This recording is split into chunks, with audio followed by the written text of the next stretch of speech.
একসময় হজরত মরিয়াম আলাইহি ওয়াসাল্লাম ওনার পুত্র হজরত ঈসা আলাইসাল্লামকে বললেন, হে পুত্র, আমার ফল খেতে খুব ইচ্ছা করছে, আমার জন্য কিছু ফল নিয়ে এসো।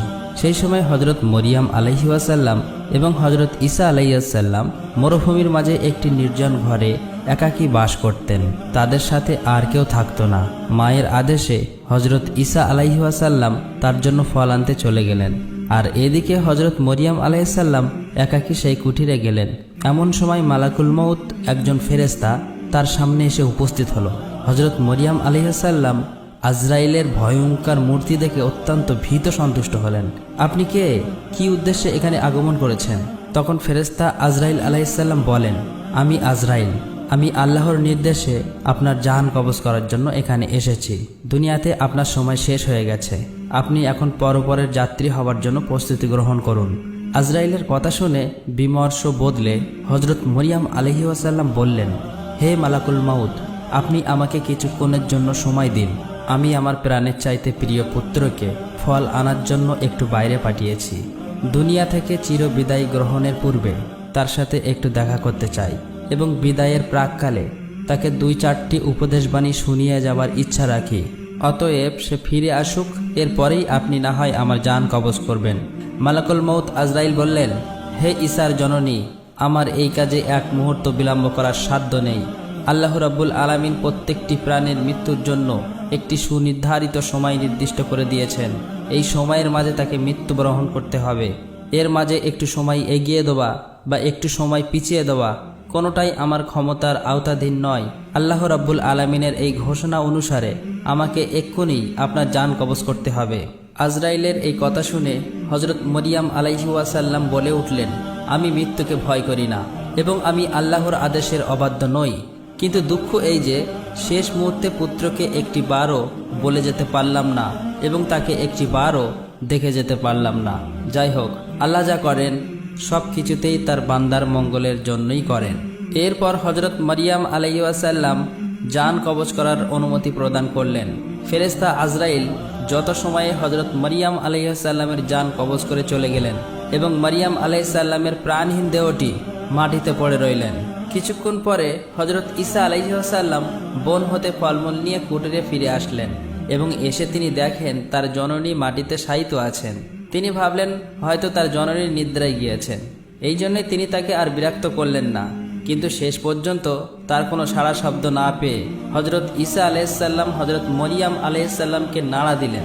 অতঃপর ঈসা আলাইহিসসালাম দেখতে পেলেন তার পবিত্র আত্মা দেহ মোবারক ত্যাগ করে চলে গিয়েছে। হজরত ঈসা আলাইহিসসালাম তার মাতার এইরূপ হঠাৎ মৃত্যুবরণে অত্যন্ত অধৈর্য হয়ে পড়লেন। তিনি মাতা হারানোর দুঃখে বেহাল অবস্থায় কাঁদতে লাগলেন, আর এই করুণ কান্না দেখে পশু পাখিও কেঁদে অকুল হয়ে গেল। এইভাবে কিছু সময় অতিবাহিত হবার পরে হজরত ঈসা আলাইহিসসালাম তার মাতার দাফন কাফনের কাজে মনোনিবেশ করার প্রয়োজন বলে মনে করলেন। কিন্তু তিনি এমন এক জায়গায় থাকতেন যেখানে দূর দূরান্তে কোনো মানুষ থাকতো না। তাই তিনি তার মাতার দাফন কাফনের কাজে সহায়তার জন্য সহযোগী অনুসন্ধানে বেরিয়ে পড়লেন। কিছু দূর চলার পর কয়েকজন লোকের সঙ্গে তার সাক্ষাৎ হয়। তারা তার নিকটে আসছিল। হজরত ঈসা আলাইহিসসালাম তাদের কাছে তার মাতার মৃত্যুর কথা বললেন এবং তাদেরকে বললেন, আমার মায়ের দাফন কাজে আমাকে একটু সহায়তা করুন। তারা হজরত ঈসা আলাইহিসসালামের কথা শুনে বলল, হে আল্লাহর নবী, আমরা মূলত মানুষ নই, আমরা আল্লাহর ফেরেশতা। আমরা আপনার মাতার দাফন কাফনের কাজে অংশগ্রহণ করার জন্য বেহেশত থেকে এসেছি এবং আমরা হজরত মরিয়াম আলাইহিসসালামের দাফন কাফন উপযোগী কাপড়, সুগন্ধি এবং আনুষঙ্গিক জিনিসপত্র সঙ্গে নিয়ে এসেছি। অতঃপর হজরত ঈসা আলাইহিসসালাম ফেরেশতাগণকে নিয়ে তার মাতার দাফন ও কাফন কার্য সম্পূর্ণ করলেন। দাফন কাফনের পরে হজরত ঈসা আলাইহিসসালাম আল্লাহর দরবারে আরজ করলেন, হে মাবুদ, তুমি তো আমাকে মৃত মানুষ জীবিত করার ক্ষমতা দিয়েছ। আমার ইচ্ছে হচ্ছে আমার মৃত মাকে জীবিত করে কিছু কথা জিজ্ঞেস করি। আল্লাহ রাব্বুল আলামিন ঈসা আলাইহিসসালামকে এ ব্যাপারে অনুমতি প্রদান করলেন। ঈসা আলাইহিসসালাম তার মাতার কবরের সামনে দাঁড়িয়ে বললেন, হে মাতা, আপনি আল্লাহ রাব্বুল আলামিনের হুকুমে জীবিত হয়ে যান। আর সাথে সাথে হজরত মরিয়াম আলাইহিস সালাম জীবিত হয়ে গেলেন। এতপর হজরত ঈসা আলাইহিস সালাম হজরত মরিয়াম আলাইহিস সালামের নিকট জিজ্ঞেস করলেন, হে আমার জননী, দুনিয়াতে কোন সময়কে আপনার কাছে সর্বাধিক কষ্টকর বলে মনে হয়েছিল? হযরত মারিয়াম আলাইহিসসালাম বললেন, হে পুত্র, জান কবজের সময় আমার কাছে সর্বাপেক্ষা কষ্টকর বলে মনে হয়েছিল। মাতার ইন্তেকালের পর হযরত ঈসা আলাইহিসসালাম বাইতুল মুকাদ্দাসে ফিরে আসলেন এবং বাইতুল মুকাদ্দাসে কিছুদিন অতিবাহিত হবার পরে আল্লাহ রাব্বুল আলামিন তার প্রতি ওহী নাজিল করিলেন এবং তাকে নতুন শরীয়ত ও ইনজিল কিতাব দান করলেন। আল্লাহ রাব্বুল আলামিন তাকে আদেশ করলেন, হে ঈসা, তুমি তোমার এই নতুন শরীয়ত ও কিতাব অনুযায়ী মানুষকে দ্বীনের পথে আহ্বান করতে থাকো। আল্লাহ রাব্বুল আলামিনের এই আদেশ মোতাবেক হযরত ঈসা আলাইহিসসালাম জনসমাবেশে উপস্থিত হয়ে বললেন, হে আল্লাহর বান্দারা, পূর্ববর্তী বিধান অনুসারে আমার নিকট নতুন শরীয়ত ও কিতাব নাজিল হয়েছে, তবে তোমরা এখন থেকে পুরাতন কিতাবের হুকুম বর্জন করে নতুন কিতাবের হুকুম অনুসারে জীবনযাপন করার অঙ্গীকার গ্রহণ করো। হযরত ঈসা আলাইহিসসালামের মুখে এসব কথা শোনা মাত্রই ইহুদি এবং বনি ইসরাইলরা অত্যন্ত ক্ষিপ্ত হয়ে উঠল। তারা বলল, এর যাবৎ আমরা তোমাকে অত্যন্ত ভালো মানুষ হিসেবে মনে করতাম, এখন তুমি সেই সুযোগে আমাদের পূর্ববর্তী পুরুষদের ধর্ম নষ্ট করার পরিকল্পনা করেছো। নিজের একটি শরীয়ত তৈরি করে সেই শরীয়ত আমাদের উপর চাপিয়ে দেবার চেষ্টায় মেতে উঠেছ। আমরা তোমার এই ষড়যন্ত্র এবং পরিকল্পনা কোনোদিনই সার্থক হতে দেব না। তুমি যদি এই ষড়যন্ত্র এবং পরিকল্পনা ত্যাগ না করো, তাহলে আমরা তোমাকে হত্যা করতে বাধ্য হব। নবী তাদের জবাবে বলেন, তোমরা আমাকে হত্যা করার ভয় দেখাচ্ছ? এটা আমার নিকট তুচ্ছ ব্যাপার। আমি আল্লাহর একজন নবী, সেই হিসেবে আল্লাহ তাআলার নির্দেশ অনুসারে জাতিকে দ্বীনের পথে আহ্বান করা এবং তাদেরকে হেদায়েত দেওয়া আমার একান্ত দায়িত্ব। আমি তোমাদেরকে এই পথ গ্রহণের জন্য বিশেষভাবে অনুরোধ জানাচ্ছি, অন্যথায় তোমাদের উপর সেই রূপ আযাব নাজিল হবে যে রূপ আযাব ইতিপূর্বেই উম্মতের উপর নাজিল হয়েছিল। হযরত ঈসা আলাইহিসসালামের নতুন শরীয়তের কথা প্রচার হবার সাথে সাথেই বনি ইসরাইলদের মাঝে বিভিন্ন রকম আলোচনা এবং সমালোচনা আরম্ভ হলো। কিছু লোক বিরোধিতায় মেতে উঠল, আর কিছু লোক ঈসা আলাইহিসসালামের নিকট কলেমা পড়ে ইসলাম ধর্ম গ্রহণ করল। এরই মধ্যে নবী তাদেরকে অসংখ্য অগণিত মোজেজা প্রদর্শন করালেন। তার মধ্যে প্রধান মোজেজা হলো মৃতকে জীবিত করা, চির অন্ধকে আরোগ্য দান করা, কুষ্ঠ রোগীকে সুস্থ করে তোলা এবং মাটির পাখি তৈরি করে তাতে প্রাণ সঞ্চালন করা সহ ইত্যাদি। নবীর এসব মোজেজা দেখে অসংখ্য মানুষ হেদায়েতের পথে চলে আসলো। কিন্তু যারা একগুঁয়ে বা বদনসিবের ছিল, তারা এত সব কিছু দেখার পরেও নবীর বিরোধিতায় মেতে উঠল।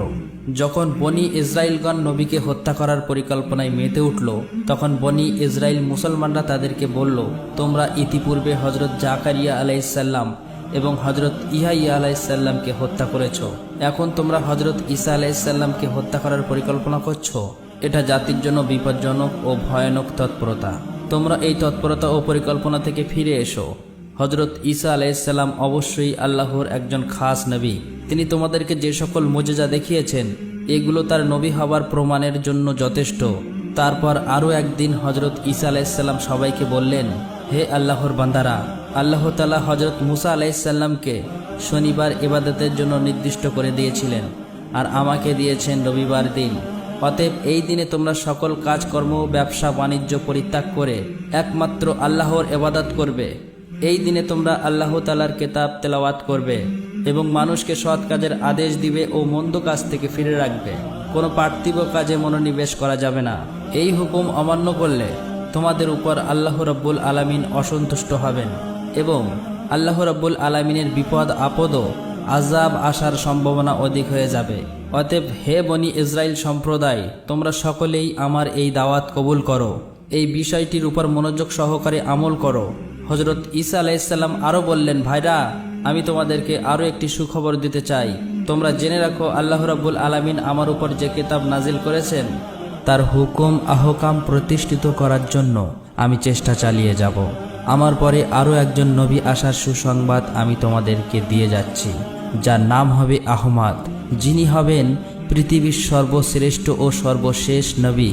তোমাদের মধ্যে যদি কেউ তার সাথে সাক্ষাৎ করে, তার দ্বীন ও ধর্ম লাভ করে, তবে সেই ব্যক্তি হবে সবচেয়ে সম্মানিত ব্যক্তি এবং তার উপর একখানা সম্মানিত কিতাব অবতীর্ণ করা হবে। সেই কিতাবখানার নাম হবে আল কোরআন। যে ব্যক্তি সেই কিতাব পাঠ করবে এবং সেই পথ অনুযায়ী আমল করবে, সেই ব্যক্তি হবে সর্বাপেক্ষা মর্যাদার অধিকারী। তোমরা সেই নবীর প্রতি হৃদয়ের গভীর থেকে দরুদ সালাম পাঠ করবে, কেননা তিনি এমন একজন নবী যার প্রতি স্বয়ং আল্লাহ রাব্বুল আলামিন এবং তার ফেরেশতাও দরুদ পাঠ করেন। সেই নবীকে আল্লাহ রাব্বুল আলামিন হাবিব বা তার দোস্ত হিসেবে আখ্যায়িত করেছেন। যদি তাকে সৃষ্টি না করা হতো তাহলে আসমান এবং জমিনের কিছুই সৃষ্টি হতো না। অতএব তোমরা এর মাধ্যমে বুঝে নাও তার মান ও মর্যাদা কতটুকু উচ্চ ও বুলন্দ। আমি একজন নবী হওয়া সত্ত্বেও সেই নবীর উম্মতের অন্তর্ভুক্ত হবার জন্য অত্যন্ত আগ্রহী। যদি আল্লাহ রাব্বুল আলামিন আমার সেই প্রার্থনা কবুল করেন তাহলে আমি নিজেকে অত্যন্ত ধন্য মনে করব। ধর্মদ্রোহী বনি ইসরায়েলরা এই ঈসা আলাইহি ওয়াসাল্লামের বক্তব্য শুনে বলল, এ তো দেখছি মুসার শরিয়াতকে ভেঙে নিজে এক নতুন শরিয়াত পরিবর্তনের মাধ্যমে রাজনৈতিক ক্ষমতার দখলের ষড়যন্ত্র করছে। অতএব দেশের বাদশার কাছে এই ষড়যন্ত্রের কথা খুলে বলা উচিত। এছাড়া ঈসা নতুন এক শ্রেষ্ঠ নবীর আগমনের কথা বলে আমাদেরকে তার দিকে আকৃষ্ট করার চেষ্টা করছে। আমরা এর প্রতারণার জাল ভেদ করে এর সম্পর্কে অবগত হতে সক্ষম হয়েছি। এমন অবস্থায় আমাদের আর বিলম্ব করা ঠিক হবে না। অতি সত্বর এই খবর বাদশাকে জানিয়ে এর সমুচিত ব্যবস্থা গ্রহণ করা উচিত। তখনকার সময়ে বাইতুল মুকাদ্দাস সহ জেরুজালেমের রাজ্যের বাদশা ছিল বনি ইসরায়েলের আয়ত্তে। সেই বাদশা হজরত ঈসা আলাইহি ওয়াসাল্লাম এবং তার অনুসারীদের ঘোর বিরোধী ছিল।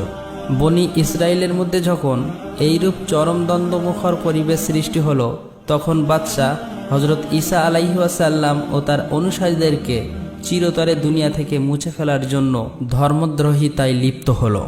হজরত ঈসা আলাইহি ওয়াসাল্লাম ও তার অনুসারীদেরকে কিভাবে দুনিয়া থেকে চিরতরে নিশ্চিহ্ন করে দেওয়া যায় এই ব্যাপারে বাদশাহ একটি গোপন মিটিং ডাকল।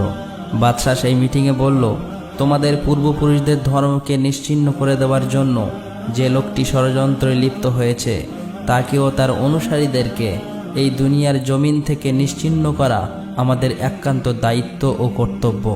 এরা নবী ও রসুলগণের শত্রু এবং আল্লাহর শত্রু। এ ব্যাপারে তোমাদেরকে যত সাহায্য করা প্রয়োজন আমি সাহায্য করব, কারণ আমি জানি এদেরকে নিধন করা একটি সওয়াবের কাজ। এটাতে আমি অংশীদার থাকতে পারলে নিজেকে ধন্য মনে করব। বাদশাহর উৎসাহ দানের পর সকলেই সমবেতভাবে সিদ্ধান্ত নিল যে ঈসা আলাইহিস সালাম এবং তার অনুসারীদেরকে এই দুনিয়ার জমিন থেকে নিশ্চিহ্ন করে দেওয়া হবে। তারা হজরত ঈসা আলাইহিস সালামকে হত্যা করার পরিকল্পনা গ্রহণ করল। পরের দিন থেকে তারা নবীর পিছনে লেগে গেল, সর্বক্ষণ তাকে অনুসরণ করতে থাকল। ধর্মদ্রোহিতা পর্যায়ক্রমে নিয়মিত ডিউটি দিতে লাগলো। অনেক দিন যাবৎ তারা নবীকে একাকী পাওয়ার চেষ্টা করতে লাগলো। ঈসা আলাইহিস সালামের অনুসারীরা যখন দেখল বনি ইসরায়েলরা হজরত ঈসা আলাইহিস সালামকে হত্যা করার জন্য উঠে পড়ে লেগেছে, তখন তারা নবীর পাহারায় নিযুক্ত হলো। ফলে বনি ইসরায়েলরা ঈসা আলাইহিস সালামকে একাকী পাওয়ার সুযোগ পেল না। অবশেষে তারা সিদ্ধান্ত নিল নবীর প্রহরীদের সহ তাকে হত্যা করা হবে। যেহেতু নবীর প্রহরীরা সর্বদা নিরস্ত্র থাকে, অতএব তাদেরকে হত্যা করা তেমন কঠিন কাজ হবে না। একদিন হজরত ঈসা আলাইহিস সালাম তার সঙ্গীদেরকে নিয়ে আইনে চালক নামে এক গৃহে পৌঁছালেন। এই খবর জানতে পেরে বনি ইসরায়েলরা দলবদ্ধভাবে সেই গৃহ ঘেরাও করল, নবীকে হত্যা করার জন্য পরিকল্পনা করল। এই সময় আল্লাহ রাব্বুল আলামিন একটি ফয়সালা করলেন যে তিনি তার নবীকে আসমানে উঠিয়ে নেবেন। এই পূর্বে মহান আল্লাহ রাব্বুল আলামিন হজরত জিব্রাইল আলাইহিস সালামকে আদেশ দিলেন, হে জিব্রাইল, তুমি যাও এবং আমার নবীকে সসম্মানে আসমানে তুলে নিয়ে আসো। আল্লাহ রাব্বুল আলামিনের আদেশে হজরত জিব্রাইল আলাইহিস সালাম আল্লাহর আদেশে তৎক্ষণিক সেই ঘরের ছাদ ভেদ করে হজরত ঈসা আলাইহিস সালামের নিকট চলে আসলেন। এসে বললেন, হে নবী, আপনার ব্যাপারে আল্লাহ রাব্বুল আলামিনের সিদ্ধান্ত হলো আপনি এখনই আমার সঙ্গে আসমানে চলে যাবেন। হজরত ঈসা আলাইহি ওয়াসাল্লাম আল্লাহ রাব্বুল আলামিনের আদেশ মতো জিব্রাইল আলাইহিস সালামের সাথে আসমানে যাবার প্রস্তুতি নিতে লাগলেন। কিতাবে বর্ণিত আছে যে হজরত জিব্রাইল আলাইহিস সালাম তখন হজরত ঈসা আলাইহিস সালামকে একটি সাদা মেঘ ঘনটের উপরে উঠিয়ে আসমানে নিয়ে চলে গেল এবং নবীকে সোজা চতুর্থ আসমানে তুলে বিশ্রামের জন্য জায়গা করে দিলেন। এদিকে বনি ইসরায়েলরা দীর্ঘ সময় ঘেরাও করে রাখার পর যখন দেখল হজরত ঈসা আলাইহিস সালাম ও তার অনুসারীরা ঘর থেকে বেরোচ্ছে না, তখন তাদের সর্দার সৈয়দ এক খোলা তরবারি হাতে নিয়ে ঘরের ভিতরে ঢুকে পড়ল।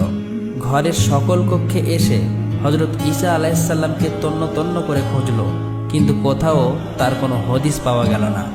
এমন সময় হজরত জিব্রাইল আলাইসাল্লাম তার মুখমণ্ডলে একটি খোঁপ দিলেন।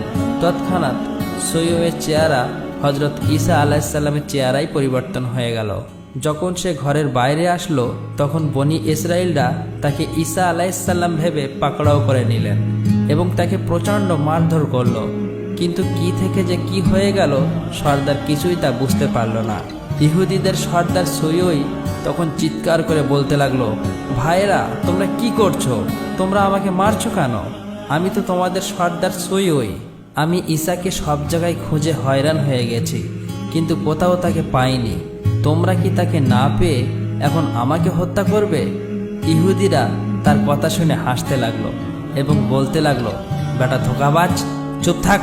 তুই যদি আমাদের সর্দার হয়ে থাকিস তাহলে ঈসা গেল কোথায়? নিজের জীবন বাঁচানোর জন্য এখন তুই কতই না তালবাহানা করবি। তোর কোনো কথা এবং প্রতারণাই আমরা ভুলব না। আজ আমরা তোকে হত্যা করেই ছাড়ব।